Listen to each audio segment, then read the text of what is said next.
Hi, welcome to Tuesday Tips. Hi, friends.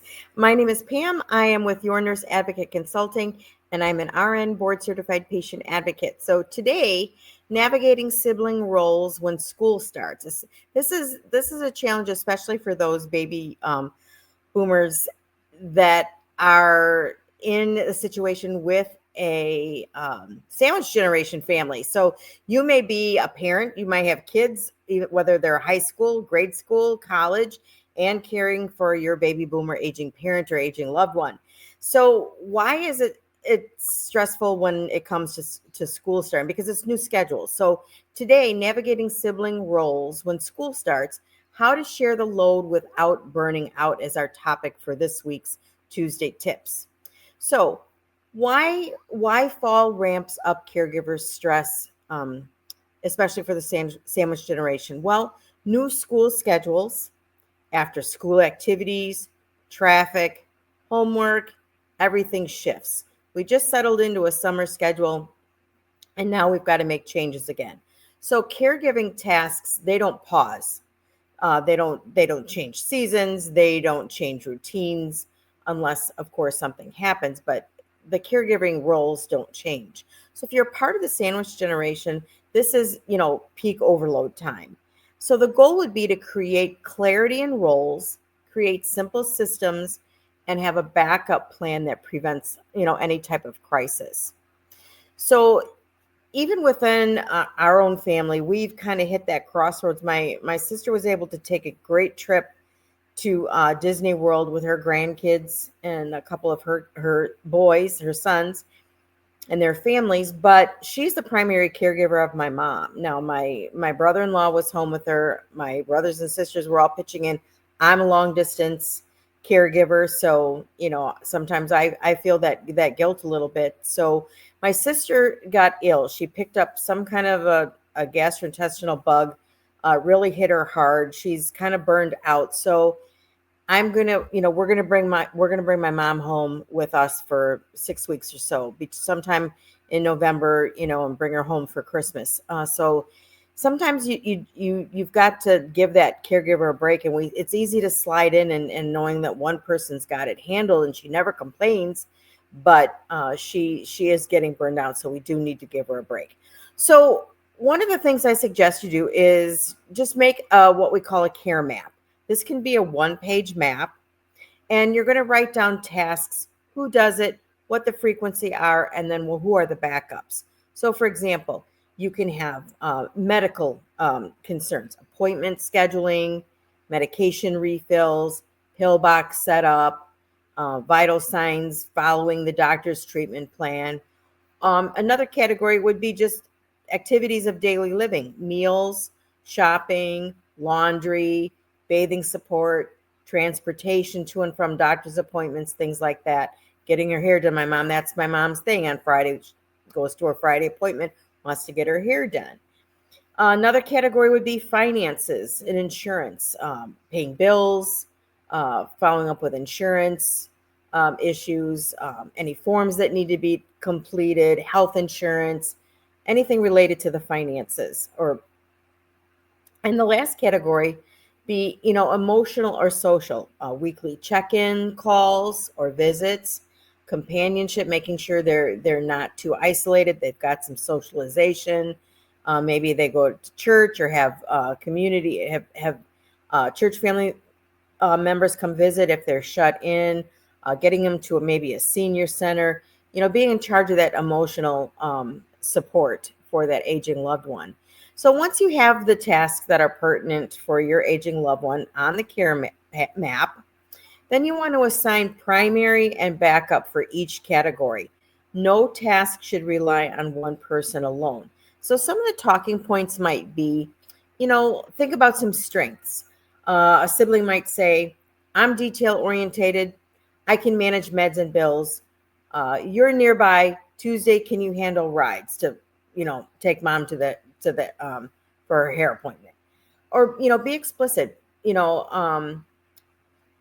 Primary is, Alex, backup is Susan. If primary can't, backup steps in within a 24-hour notice. So these are some of the things to talk about so that nothing, falls through the cracks, and nothing becomes this urgent emergency where there's no plan in place. So number 2, build a simple communication rhythm or plan. Choose one hub, whether it's a shared Google Doc, group family text, you're communicating via Messenger or a family Facebook group, Snapchat, whatever your family all feels comfortable doing it. Keep it short. By keeping it short, no one's going to mind. And then, be consistent. Maybe it's a weekly 15-minute huddle, maybe a Sunday night or Monday noontime. What's this week's appointments? Any med changes? What needs to be changed? Who's on call for urgent needs this week? And maybe use like what we call like a traffic light system, a red, a green, yellow, and red. So green means it's covered, we're good to go. Yellow, maybe that person needs help, or there's a chance that they may not be able to complete their task or their obligation. And red is at risk, so that needs to be reassigned today. Excuse me. So, for example, I'm at yellow on dinners this week due to kids' activities. I got parent-teacher conferences coming up. Can someone swap Thursday with me? We're red on Friday's appointment. Backup, please take it. There's no way I'm going to be able to make it. So these are the kind of dialogues and things that can go on. So step 3 is create a real backup plan. This is to help prevent burnout and help have a plan in place for when the unexpected occurs. So, for example, my sister got ill on vacation. We talked about that, and she's still recovering. And so we're making some backup plans to give my sister a break and bring her home to our house for about 6 weeks. And we're away from everyone. So I know it will probably be hard for her, but we'll be just fine. And it'll give us an opportunity to spend some time together. So how to organize this? So define triggers. What moves you from backup support to temporary? For examples, might be a caregiver illness, a hospitalization, a new baby, school crunch week, grief, like we said before, parent-teacher conferences, your own health challenges. These are some of the things that might, move us into needing that backup role. So another way to organize is to have that pre-pack or that to-go folder, to-go binder. We share that. I'll put that at the end. I'll put that link in there to. It's a to-go folder and checklist so that anybody can step in. If that folder's complete, anybody could get someone to the doctor, get someone to urgent care of that, and they've got everything they need in that folder, and it's easy, simple, easy peasy. So we'll include the med list, diagnoses, allergies, advanced directives, insurance cards.